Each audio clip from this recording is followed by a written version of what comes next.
Maghanda po tayo sa ipinapaabot po ng ating kaibigan kahapon tungkol po sa lindol.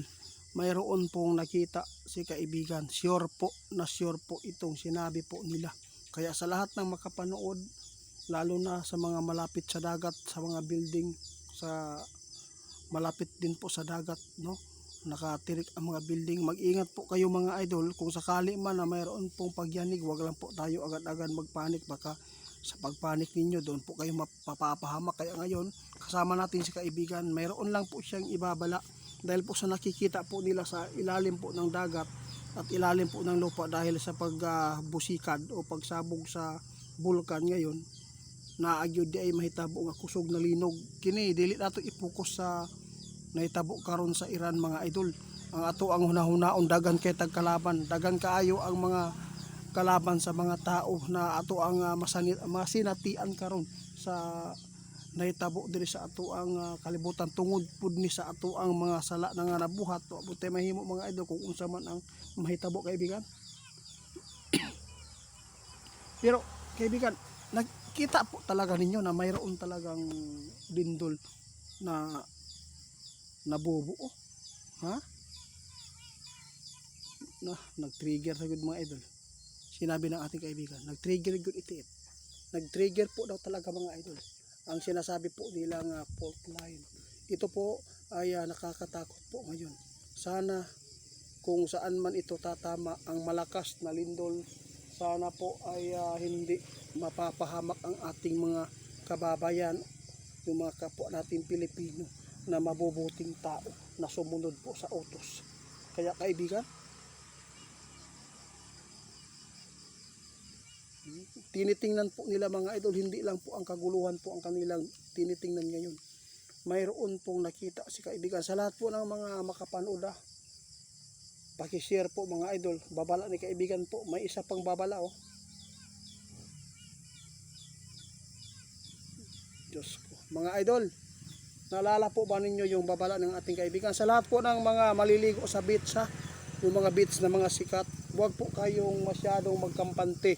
Dahil sa dami po ngayon ng mga demonyo, mga terorist, mga attack, ayaw mo kumpiyansa mga idol.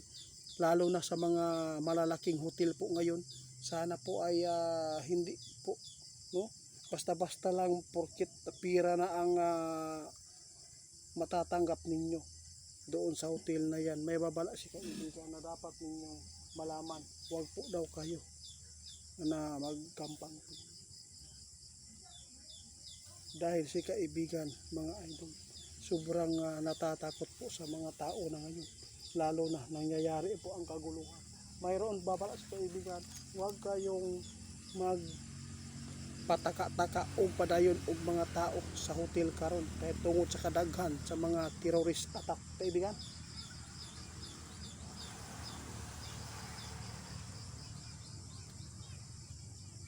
Na mga idol, ito pong sinabi ng ating kaibigan nasa inyo na lang po kung maniniwala kayo. Huwag po tayong magkampante sa ating pinupuntahan na mga beach ngayon.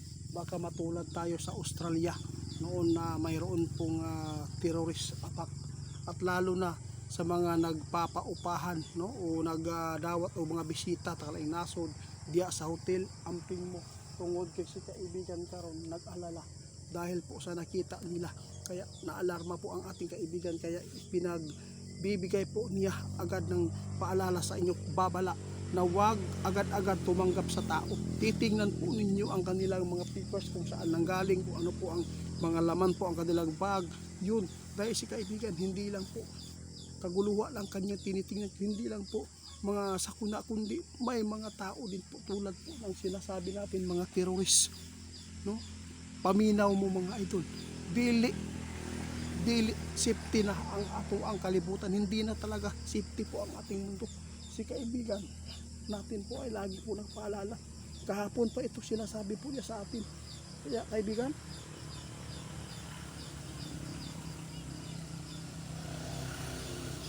pasensya na po, maingay.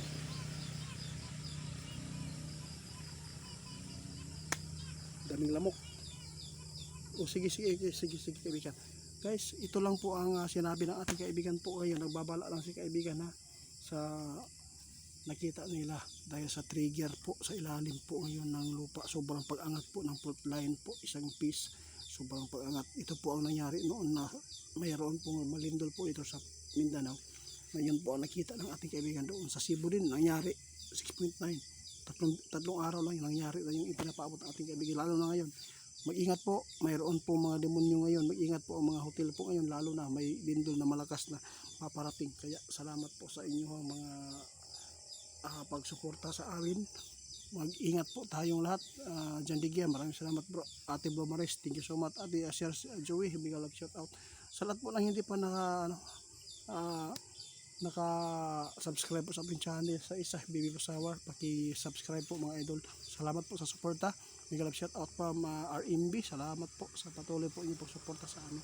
God bless po kayo dyan. Salamat.